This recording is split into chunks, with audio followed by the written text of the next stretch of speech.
araw mga kaibigan, ako si Kuya Win at ngayong araw ay nandito tayo sa Magsaysay Elementary School sa Barangay Magsaysay, Castillejos, Zambales upang samahan ang isang makabuluhang programa.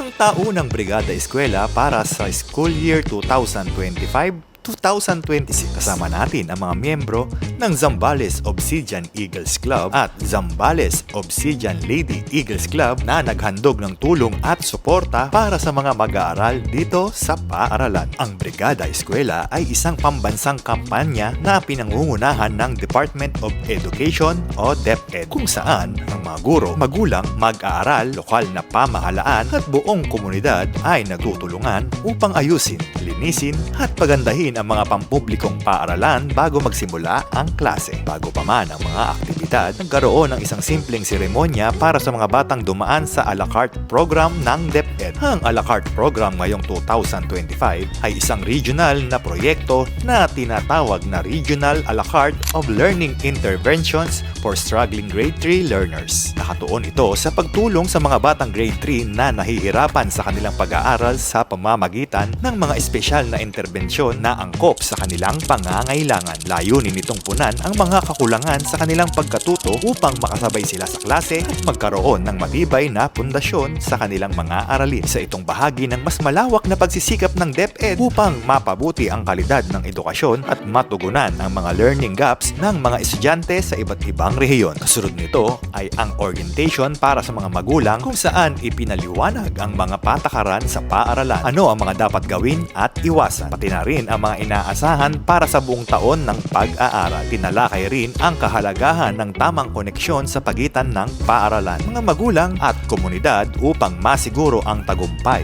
ng mga bata. Ang bukas na komunikasyon ay susi sa pagkabuo ng matibay na suporta para sa mga estudyante. Nagbigay rin ang mga kuya at ate mula sa Zambales Obsidian Eagles Club at Zambales Obsidian Lady Eagles Club ng libreng merienda at school supplies para sa mga bata. Sama rin dito ang mga opisyal ng barangay na nagpakita ng suporta at malasakit. Ang ganitong tulong ay malaking bagay upang mapagaan ang pasanin ng mga estudyante at kanilang pamilya habang naghahanda sa pagbubukas ng klase. Tunay nga na ang pagkakaisa ng komunidad ang pundasyon ng maayos at matagumpay na pagkatuto ng kabataan. Sa pagtutulungan ng mga guro, magulang, barangay officials at mga organisasyon tulad ng Obsidian Eagles Club na ipapakita natin ang diwa ng bayanihan sa edukasyon. Ang Brigada Eskwela ay hindi lamang paglilinis ng paaralan, kundi isang kilusan na naglalayong pagandahin ang kapaligiran para sa mas epektibong pagkatuto ng mga bata, lalo na sa pagpapaunlad ng kanilang kakayahan sa pagbasa at pag-unawa. Sa pagtatapos ng programa, nais kong pasalamatan ang lahat na naglaan ng oras, lakas at puso upang maisakatuparan ang Brigada Eskwela dito sa Magsaysay Elementary School. Ang inyong suporta ay nagbibigay inspirasyon hindi lamang sa mga bata, kundi pati na rin sa buong komunidad. Sama-sama nating itaguyod ang edukasyon para sa mas maliwanag na kinabukasan ng ating mga kabataan. Maraming salamat po at hanggang sa muli. Ako si Kuya Win, nagsisilbing inyong gabay sa mga kwento ng ating bayan. Win out!